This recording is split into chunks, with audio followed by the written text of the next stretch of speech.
ഇറാനിലെ പരമോന്നത നേതാവ് ആയത്തുള്ള അലി ഖമേനിക്ക് ജനങ്ങൾക്കിടയിൽ എത്രത്തോളം സ്വീകാര്യതയുണ്ട് എന്നത് വളരെ സങ്കീർണമായ ഒരു വിഷയമാണ്.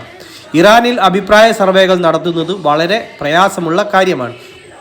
കൂടാതെ ലഭ്യമായ വിവരങ്ങൾ പലപ്പോഴും വ്യത്യസ്തമായ ചിത്രങ്ങൾ നൽകുന്നു. എന്നിരുന്നാലും പൊതുവായി പറഞ്ഞാൽ അദ്ദേഹത്തിൻ്റെ സ്വീകാര്യതയിൽ ഗണ്യമായ കുറവ് വന്നിട്ടുണ്ട്. കഴിഞ്ഞ ഒരു വീഡിയോയിൽ ഇറാനിൽ ഖമേനി അധികാരത്തിലെത്തിയതും മറ്റുമായ ആ ഒരു ചരിത്രമാണ് നമ്മൾ പരിശോധിച്ചു നോക്കിയത്. ഇന്ന് നമ്മൾ നോക്കുന്നത് ഇറാനിലെ ജനങ്ങളിൽ ഈയിടെയായി അദ്ദേഹത്തിനുള്ള ജനപിന്തുണ എത്രത്തോളം എന്നാണ്.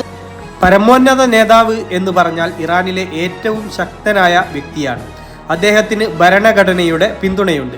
കൂടാതെ അദ്ദേഹത്തെ ചോദ്യം ചെയ്യുന്നതും അപമാനിക്കുന്നതും നിയമപരമായി കുറ്റകരവുമാണ്.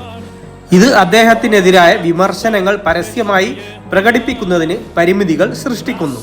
2022 ഫെബ്രുവരിയിൽ നെതർലൻഡ് ആസ്ഥാനമായുള്ള ഗമാൻ നടത്തിയ ഒരു ഓൺലൈൻ സർവേ പ്രകാരം ഇറാനിലെ 19 വയസ്സിന് മുകളിലുള്ള സാക്ഷരരായ ആളുകളിൽ 26% പേർക്ക് മാത്രമാണ് ഖമേനിയോട് അനുകൂലമായ കാഴ്ചപ്പാടുണ്ടായിരുന്നത്.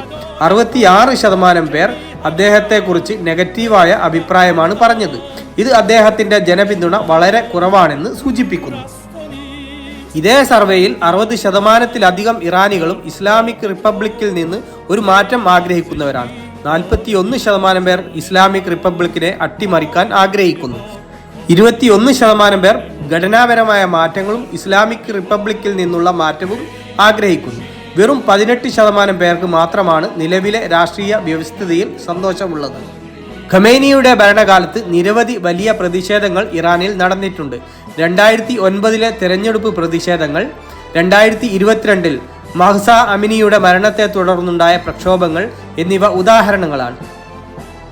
ഈ പ്രതിഷേധങ്ങളിൽ ഡിക്റ്ററ്റർക്ക് മരണം എന്നുപോലും മുദ്രാവാക്യം വിളിച്ചവരുണ്ട്. ഇത് അദ്ദേഹത്തിനോടുള്ള എതിർപ്പ് എത്രത്തോളം ശക്തമാണെന്ന് കാണിക്കുന്നു.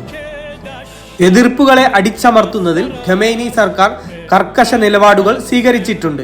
ഇത് ജനങ്ങൾക്കിടയിൽ ഭയം സൃഷ്ടിക്കുകയും വിമർശനങ്ങൾ പരസ്യമായി പ്രകടിപ്പിക്കുന്നതിൽ നിന്ന് പിന്തിരിപ്പിക്കുകയും ചെയ്യുന്നു. IRGC ഖമേനിയുടെ പ്രധാന പിന്തുണാ ശക്തിയാണ്. ഈ സൈനിക വിഭാഗത്തിന് ഇറാനിലെ സൈനിക, രാഷ്ട്രീയ, സാമ്പത്തിക മേഖലകളിൽ വലിയ സ്വാധീനമുണ്ട്. ഇത് അദ്ദേഹത്തിന് അധികാരം നിലനിർത്താൻ സഹായിക്കുന്നു. ചുരുക്കത്തിൽ ഔദ്യോഗികമായി അദ്ദേഹത്തിന് വലിയ സ്വാധീനമുണ്ടെങ്കിലും ഇറാനിലെ സാധാരണ ജനങ്ങൾക്കിടയിൽ ആയത്തുള്ള അലി ഖമേനിയുടെ സ്വീകാര്യത വളരെ കുറവാണെന്ന് ലഭ്യമായ വിവരങ്ങൾ സൂചിപ്പിക്കുന്നു.